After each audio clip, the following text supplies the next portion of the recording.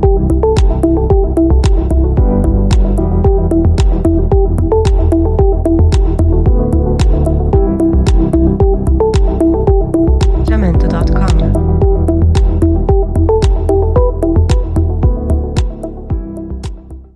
¿Y cómo se resolverá este problema de forma analítica? ¿Cómo lo podremos resolver si no tenemos a mano un software como GeoGebra o no queremos hacerlo mediante un trabajo vectorial como se explicó anteriormente de forma gráfica? Bien, el trabajo analítico, que es el propósito de esta unidad didáctica, se resuelve del siguiente modo. Analíticamente, el vector OP va a tener unas coordenadas que va a coincidir con el punto P. Recordemos que el punto P va a ser al punto al que vamos a llegar.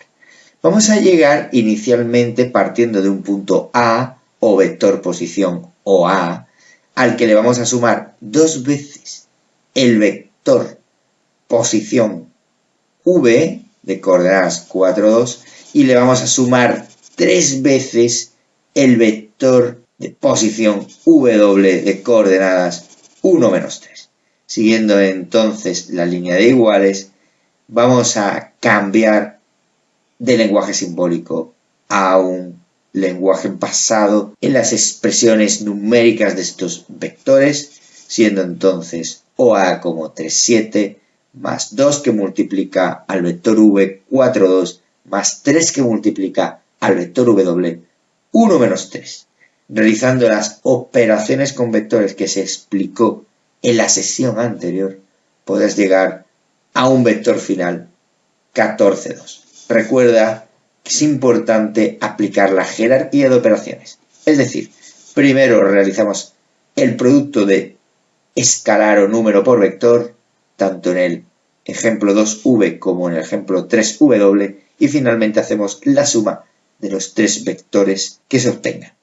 Finalmente, el resultado del problema será que el vector posición OP tiene coordenadas 14, 2, o que las coordenadas del punto P son 14, 2. Es decir, que el punto A original en el 3, 7 va a viajar hasta el punto P de coordenadas 14, 2. Reto François Viette. Vamos a utilizar GeoGebra y específicamente las herramientas vector y vector libre o equipolente, como te mostré en el vídeo. Desde el punto A de coordenadas 8, 9, nos movemos en la dirección del vector U de coordenadas menos 1, menos 2, 4 veces su longitud. Después nos movemos el triple de V de coordenadas 2, 1, partiendo del punto A. ¿A qué punto llegarás? Por 2 puntos. Los criterios de calificación serán: por un archivo de GeoGebra format .ggb en el que se presente el punto A con su valor, su vector asociado A con su valor y los vectores posición U y V ambos con su valor hasta un punto. Por el mismo archivo de GeoGebra en el que se muestre el recorrido realizado por el punto A mediante el uso de vectores equipolentes y vectores fijos y expresando el resultado dentro de una ventana de texto, como visualizaste en mi vídeo ejemplo, hasta un punto. Sube el archivo a la plataforma como se te indica.